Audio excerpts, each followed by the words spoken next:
Welcome back to the Self-Esteem and Confidence Mindset podcast with me, Johnny Pardo. Today, we welcome Jeff to the show.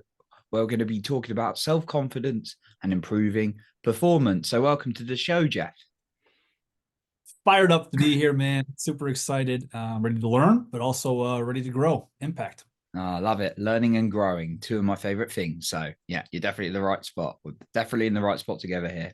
So just a quick introduction to Jeff. So Jeff is a highly sought after mental performance coach and keynote speaker who works with athletes, teams, and organizations on improving performance. He's worked with all levels of athletes and teams from middle school through college and also NBA, MLB, and PGA golf professionals. So, Jeff, it's going to be a great conversation today. Looking forward to talking to you. I know we haven't talked for a while. So, yeah, tell us a little bit about actually what is it that's got you into this area of performance, and actually what's your story that's inspired you to help people with mental performance? Loaded question. And again, thank you for having me on. I would say basketball has always been my world. I played at the high school level, played at the college level. Right after college, I was a college coach. So here in the States, I know you got listeners from all over the world. Here in the States, I've been a Division I coach, so coached at the high level. That turned into me running my own organization. I was 20, about 11 years ago. So I was 25, started my own club. That team, though, that program went from 6 teams to about 70 teams around the country in a little over 4 years. Basketball is what I love, and it's what I grew. But I hated it. And if anyone's listening that knows the athletic world, there's a lot of ego, entitlement, wanting things for the wrong reasons. And for me, it was always about how do we utilize basketball as a tool for life. And so what happened was about 5 years ago, I was just done. I was at a very successful business and program. And I was just like, I'm over this. This is not who I am. This is not why I started this. And someone was like, hey, have you ever thought of mental performance coaching? And about 5 years ago, I was like, I don't even know what mental performance coaching is. They're like, there's such a rise with mental health, mental health awareness within athletics. You've always tried to do it the right way for the right reasons. You're so motivational. You're contagious in those ways. You're a self-development nerd as it is. So what if we can kind of encapsulate all that into you being able to help out athletes? Because especially as you know, working with confidence, self-esteem, let's be honest, teenage males don't want to go talk to a quote unquote psychologist or therapist. But teenage males, especially in the athlete world, are much more comfortable talking to someone that they can relate to. Jeff has played at my level. Jeff knows what it takes to get to the next level. And so in a big nutshell, I just feel super blessed and passionate that I've kind of found my niche and my why, that I'm able to impact and serve, but also help individuals. And I think I needed it so much when I was 13 to 20 years old in my own playing career of lacking confidence, inconsistency, self-doubt, so attached to results and outcomes, and being able to teach teenagers anywhere from 10-year-olds to professionals at the 22 to 30-year-old level, how to control their mindset better, which will then obviously help their performance better. Yeah, I can relate to what you said about like being well, I would say from my point of view, almost dependent on external results. And I'd imagine, well, I've done a lot so I still play a lot of sport now, but yeah, it's very much you want that result. And a lot of my mood for like the whole week was determined whether we won in football, or as you call it, soccer, most of the time. So yeah, being able to kind of like really work on that mental side sounds like a really like beneficial thing, both for you and also for them as well. Yeah, sorry, go ahead. Well, I was just going to say it's COVID honestly helped a lot, and I hate to say that. I was helping teams and I was in locker rooms, and then COVID hit, and I just did a lot of virtual stuff just like this. And all of a sudden, people started saying, "Hey, can we do a virtual one-on-one call here or virtual?" And I started to realize like there is a need for this, and there is a gap of an emptiness that kids need a safe spot to talk. And I'm sure when you were an athlete, sometimes we didn't want to go talk to coach, or we didn't want to open up to our parents about this. So Mm. for me to kind of just feel so blessed to be able to be a safe spot for athletes, teams, because if we, it's, I like to say, if like we're cloudy up here in our mind, we're going to be cloudy in performance. But the more clarity we have up here, the more clarity we have out there. And so how can we kind of, especially teach, I work with both males and females, but especially males, let's kind of talk about some things and not just, stuff it all in and bottle it all up. Mm. Love that. Yeah. Yeah. It's definitely been guilty of holding it in myself, and plenty of people I've worked with in the past. It's like, oh, I've never really talked about this stuff, and it's really been destroying me. And yeah, I like what you said about like athletes finding a safe space to actually speak through these kind of things with you. With I noticed on like one of your blogs, and I really just wanted to touch on this. You said about what you focus on expands, um, and being able to actually identify. Now, I imagine like the people, when you're working with athletes, a lot can go wrong. Um, like sometimes if you're having a bad season, or maybe you're not on top of your game, what's if someone's in that spot where things aren't going right and they're just like all the negatives are there, is there anything that you've personally found useful to start focusing on, what people is going to help them a little bit more? Yeah, that's a great question. I would say there's two things. I actually just had a group coaching call. And in our group call, we have anywhere from like 10-year-olds to Oh college wow. athletes on. But I said, anyone have a question? Anything on their mind? And the 10-year-old says, how do I redirect my focus after a distraction? And I was like, a 10-year-old's asking me this, which is amazing. And so we Wow, talked it a lot is. about two things. We said, controlling your focus and controlling your self-talk. Now, what we talked about was, like you said, what you focus on expands. We can focus on the missed shot. We can focus on the mistake. We can focus on coach subbed me out, or the concern of parents, what they're going to say to me on the car ride home. But we only have three kind of areas of focus. You're going to focus on the past, present, or future. And almost every athlete I've ever worked with is like, I'm focusing way too much on the past mistakes, or the what ifs of, I need to score this many points, the results, the outcomes, what are parents going to say to me? It's almost like we're playing a ping pong game and bouncing over the most important, the present. And so I think it's the ability to train our mindset to stay in the present moment. The same way athletes, or even regular individuals, we train so hard for the physical skill sets, but we never really have trained our mindset to, even though I might feel this way, doesn't mean I need to act this way. Or, oh, I'm so concerned of the past, or I'm so concerned about the future. Retrain our mindset to be like, be here, be now. And so what I even teach 10-year-olds all the way up to professionals is, obviously we all know the deep breath, right? Bringing our subconscious breathing to conscious thoughts, conscious deep breath. We see it all the time with athletes, right? That it's like grounding, it's anchoring them back to the present. I use a lot of trigger words, like, what is your one word intention? That could be aggressive, confident, swagger, big body language, leader, vocal, aggressive, dog mentality, alpha, whatever that is. But again, focusing less on the quote unquote mistake and focusing more on the one word intention, the deep breath, the groundedness, anchoring us back to the present. Mm. Yeah, I'm a big fan of breath work as well, in terms of like that anchoring. I work with a somatic coach as well. So yeah, I love that. And I've seen many athletes do that as well. So yeah, and the intention, I love that word that you've used there, and being able to get people to focus on that. So with a lot of, if we come to like the achiever mentality of like, I've got all these goals, I've got to set all these things.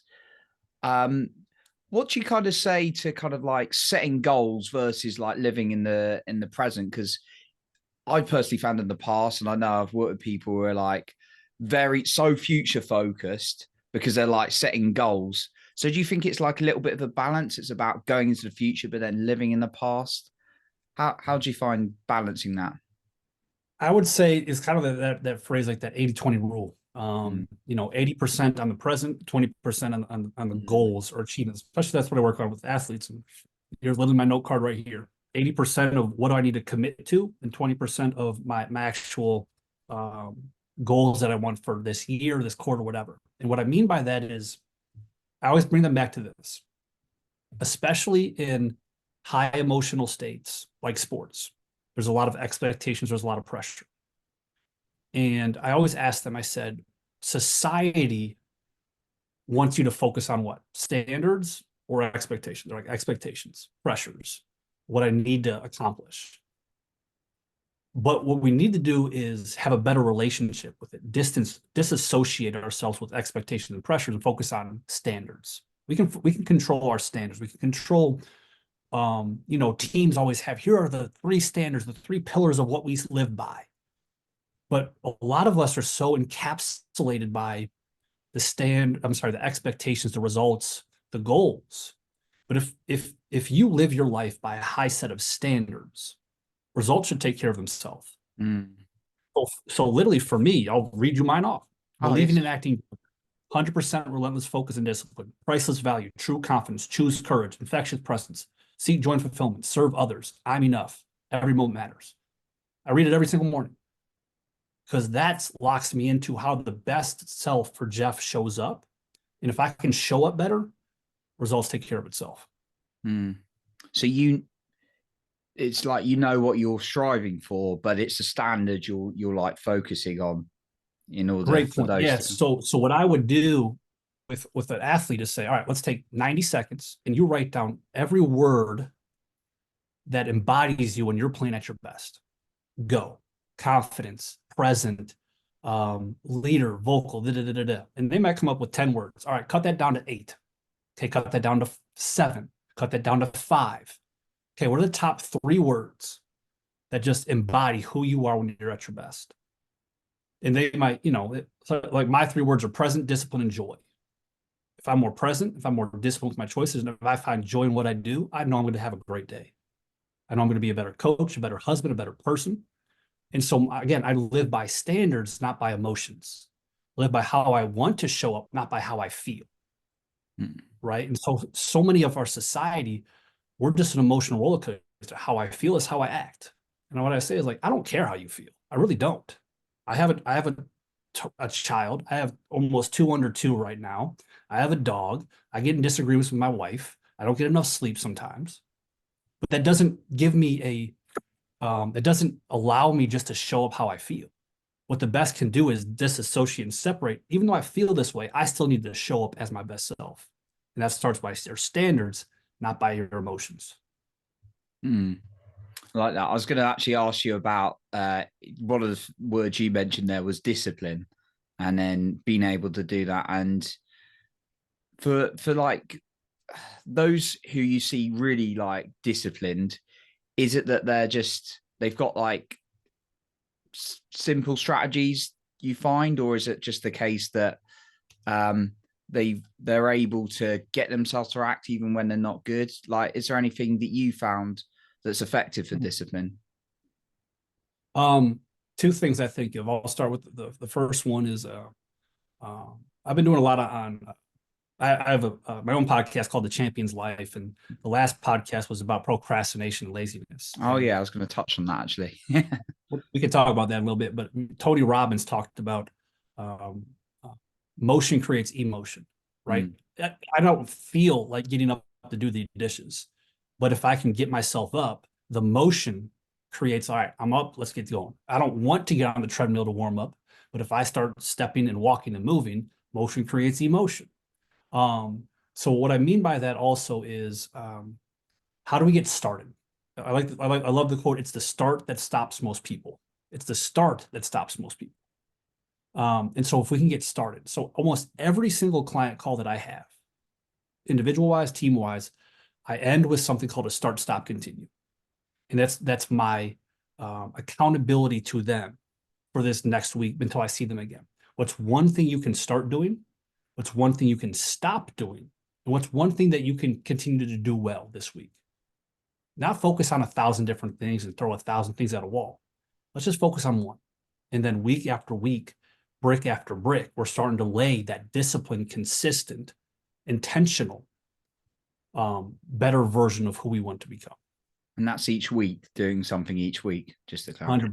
It could be the same thing. Like, and I actually end up every podcast with that, but some people do it daily. Some people write out their start, stop, continue daily. I do it weekly. But again, it creates the clarity and the intentionality, like we talked about earlier. Mm. Yeah, and I like the continue as well. I think that's a really good point, because sometimes it's like, what do I need to change in my life? But actually, there might be something that's actually creating a bit of a result, and then you could drop off that, right? So, 100%, especially with athletes, right? We're so result stats focused. It's like, and we're always on to the next thing. Oh, I achieved this. I averaged 10 points a game. I need to get 12. I need 12. I need 14. But it's like, let's acknowledge and reward ourselves with that positive reinforcement of, I am doing this well. Let's continue to do this. Let's continue to be a great leader. Let's continue to show up more. Let's continue to get in the extra reps. Let's continue to get more sleep. Acknowledging that helps reinforce those positive, that positive self-talk as well. Love that. And yeah, it's almost like you're reading my mind, because I was going to ask you a little bit about self-talk, because it's a huge challenge for many people who've, me in the past included, but many people who've listened to the podcast and sort of like reached out saying they've had this internal dialogue that's not good, this self-talk that's really like hurting them and pulling them back. And yeah, I can remember days in sport, and it's like, oh, I had a nightmare game. I'm a useless, pathetic human being. And it was like really bad. This is when I was a teenager, real struggles with this, but it really like kind of got to me. For you, is there anything that you find useful when you're working with people, in order to look into the self-talk in particular? Yeah, I think we're all, wired and built to be negative. Mm, A lot of research shows that, right? 70 to 80% of our thoughts are negative. mm, So unless we're conscious of that, it's hard to change it. Um, I would say two things that I've heard in the past. One is just an I am note card, or visual triggers, visual reminders. So like I am note card, like if I'm really, one of my clients is really struggling with self-talk, is I'll literally have them write I am, and a big note card, a big sticky note, put this on your bathroom mirror. So instead of for 2 minutes every day, hopefully twice a day when you brush your teeth for 2 minutes, instead of just sitting there aimlessly, what am I going to think about? What am I going to do today? You're literally focusing on practicing confident, positive self-talk. I am a leader. I am vocal. I am a great shooter. I am a great athlete. I am a loving brother. I am a great friend. mm, And it just reinforces those affirmations we need. Or I say, if it's not by your bathroom mirror, put it by your bedroom light switch to constantly see that. And so as you're walking down the stairs or whatever, like literally right now, I'm looking at one that just says joy in big letters. It says no distractions. But visual, I'll be honest, guys, I'm a very emotional, lazy, comfortable human being. So what I need constant reminders to nudge me back on track. Otherwise, if without this, I might get frustrated, I might get sleepy, I might get exhausted, I might want to just turn on Netflix, check social media. But visual reminders, visual cues is what I call them. It's almost like it just nudges you back on you showing up as your best self. mm. Visual reminders. No, it's a great one. And thanks for, sharing it. We're all human too, and we can get into like bad habits. So it's just that reminding yourself to get back on track as well with the I ams. I'm a big fan of the I ams. Jeff, I noticed you got a book called Tender Lions. Can you tell us a little bit about what that's about? Here it is. I was You've got just it. actually looking at this. There's the tender lines. Honestly, about 8 years ago, my dad was like, "I want to write a book with you." I was like, Mm, "Oh, you don't. I don't want to write a book." But honestly, it's about father and son relations. It's called Tender Lines: Building the Vital Relationship Between Father and Sons. Um, my dad went through some hard times when I was a teenager. My mom and my dad were on the verge of divorce.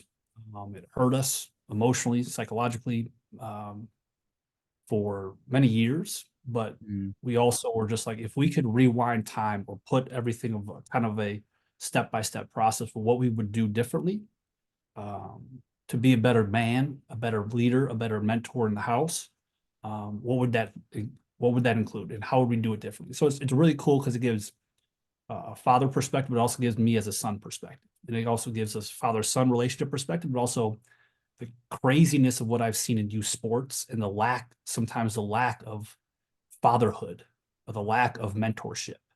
Um, and the reason we talked about tender lines is because for us as men, we need to be a tender line. We need to be tender. We need to be loving and empathetic and present and vulnerable. But we also need to have this lion within us, this leader and confident and poise within our household and who we are and how we conduct ourselves. Mm. Oh, that's beautiful. That sounds like a great story and message to share with people. So, yeah, Jeff, thank you, for sharing all you have today and all the work you're doing and helping people with, mental performance. Just before we sort of wrap up, is there maybe a final point or a couple of points you want to share? Just kind of leave the listener with. And also, where can the listener find out more from you if they want to connect with you, find out a little bit more about your work? Yeah, thank you. I appreciate that. We'll start with the latter question first. Easiest thing is everything is at Coach Jeff Becker. Coach Jeff Becker. My website's coachjeffbecker.com. All my social media is Coach Jeff Becker. The podcast that I do is called The Champion's Life, all about mindset and just you showing up as your best self. But I think closing remarks. Obviously, I'm a big quote guy, right? I've been in sports my entire life. I've been a coach. Kind of like how can we maximize what we say in the shortest, hard hitting amount of time? I think two quotes that I really live by is to get things you never had, you have to do things you've never done, right? We all talk about wanting new things, but we're not willing to do the work. And doing the work doesn't always mean physically. Doing the work could be mentally, like listening to podcasts and learning and really working on the mindset, right? To get things you never had, you have to do things you never done. And I would say probably that second one is just like I talked about it. It's the start that stops most people. I mean, I have thousands of quotes I can think of, but it's the start that stops most people. And we all have doubts and insecurities and fears that hold us back. But I think the most successful individuals acknowledge and face and lean into that instead of shying away from that. That's really hard to do. And I've worked with some really high level dudes that you've probably seen on ESPN, and on TV and this and that. They still have fears and they still have struggles and they still get emotional. But they have created, I don't want to say they've eliminated it, but they have a much better relationship. I think that's key, is having a better relationship with our mindset, better relationship with our fears and insecurities. Because when you have a better relationship with things, you know how to lean into it. When I have a better relationship with my wife, I can lean into hard conversations, compared to if it's just a random person, I don't want to have a hard conversation. I shy away from that. So a better relationship with these things definitely helps out long term. Love that. Thanks, Jeff. That's a great closing couple of points for us. And thank you for everything you've shared today. Appreciate it. Well, I appreciate it too. Like I said, 30 minutes will fly by. I hope I can get back on soon though, buddy. Awesome. Love it. So that concludes our episode for today. And remember, you are in control of your own self-esteem and confidence.